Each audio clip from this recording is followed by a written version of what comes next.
যে আর আল্লাহ পাক রব্বুল আলামিন কোন তিন শ্রেণীর মানুষকে শত্রু হিসাবে গ্রহণ করেছেন, কোন তিন শ্রেণীর মানুষকে শত্রু হিসাবে গ্রহণ করেছেন।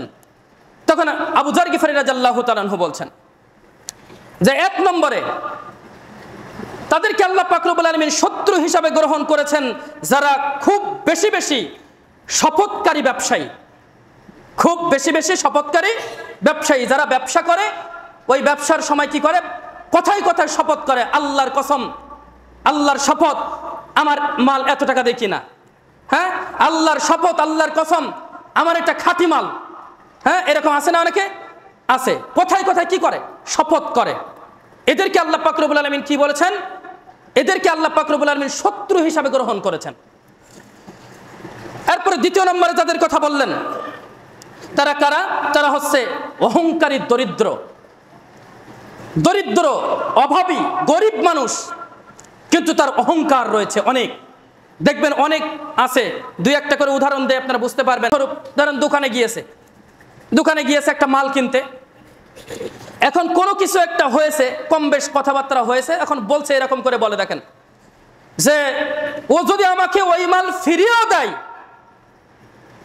তাও আমি ওটা নেব না, আমি অন্য দোকানে গিয়ে 1000 টাকা দিয়ে ওটা কিনবো। আছে না এরকম? আছে ওরা। এই যে অহংকার করলো, কি করলো, অহংকার করলো, ভালো লাগেনি ও নিল না, ভিন্ন বিষয়, কিন্তু ও কি করেছে, অহংকার করেছে। এরকম অনেক বিষয় যদি অহংকার করে তাহলে আল্লাহ পাক রব্বুল আলামিন তাদেরকে বন্ধু নয় শত্রু রূপে গ্রহণ করেছেন। সুতরাং অহংকার করা যাবে না। তাহলে কি ধনী ব্যক্তিরা অহংকার করবে নাকি? লা ইয়াদখুলুনাল জান্নাহ, ওই ব্যক্তি জান্নাতে প্রবেশ করবে না যার অন্তরে শস্য বীজ পরিমাণ অহংকার বিরাজ করে। সুতরাং অহংকার কোনো মতে, গরিব হোক এবং ধনী হোক, কেউ অহংকার করব না। 3 নম্বরে যাদের কথা বললেন, 3 নম্বর কাদেরকে আল্লাহ পাক রব্বুল আলামিন শত্রু রূপে গ্রহণ করেছেন, 3 নম্বরে কারা, তারা হচ্ছেন অনুগ্রহ প্রকাশকারী কৃপণ। অনেক মানুষ এরকম আছে, দেখবেন, উদাহরণ কি, উদাহরণস্বরূপ দিলে বুঝতে পারবেন আপনারা। অনেক মানুষ এরকম আছে আমাদের সমাজে যে বলে বলে বেড়ায় আমার এত বাড়ি, আমার এত গাড়ি, আমার এত সম্পদ, এত টাকা পয়সা, আছে না এরকম? আছে। কিন্তু ওর কাছে যখন একজন মানুষ বিপদে পড়েছে, বিপদে পড়ে যখন গিয়েছে, ভাই একটু আমি এই বিপদে পড়েছি, আমাকে একটু উদ্ধার করেন, হ্যাঁ, তার আছে, সব কিছু আছে, দেওয়ার মতো সামর্থ্য আছে, কিন্তু সে কি করছে, সে দিচ্ছে না। সে কি করেছে, সে আরো জমা করবে, কিন্তু ওটা কি করবে না, ও আরেকজনকে উপকার করবে না। অনেক মানুষ কিন্তু বিপদে পড়ে কিনা, কিন্তু সে যার সামর্থ্য আছে সে কি করবে, উপকার করবে। এখন সমাজে যে একটা কথা আছে, এই কথাটা একটু ক্লিয়ার করি, যে সমাজে কথা আছে যে যদি ঋণ দেই তাহলে ও আর ঋণ দেওয়ার পরে আর আমার ওই ঋণ পরিশোধ করবে না, সেজন্য আমি দেই না।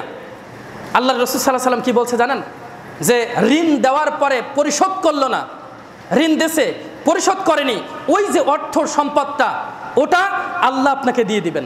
সুবহানাল্লাহ বলি, ওটা কে দিবেন আপনাকে? আল্লাহ দিবেন।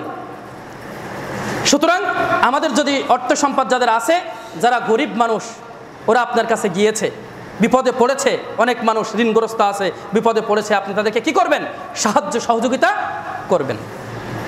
তাহলে এখানে আমরা এই হাদিস থেকে যেটা দেখলাম, 3 জন ব্যক্তিকে আল্লাহ পাক রব্বুল আলামিন বন্ধু রূপে গ্রহণ করেছেন এবং 3 জন ব্যক্তিকে আল্লাহ পাক রব্বুল আলামিন শত্রু রূপে গ্রহণ করেছেন।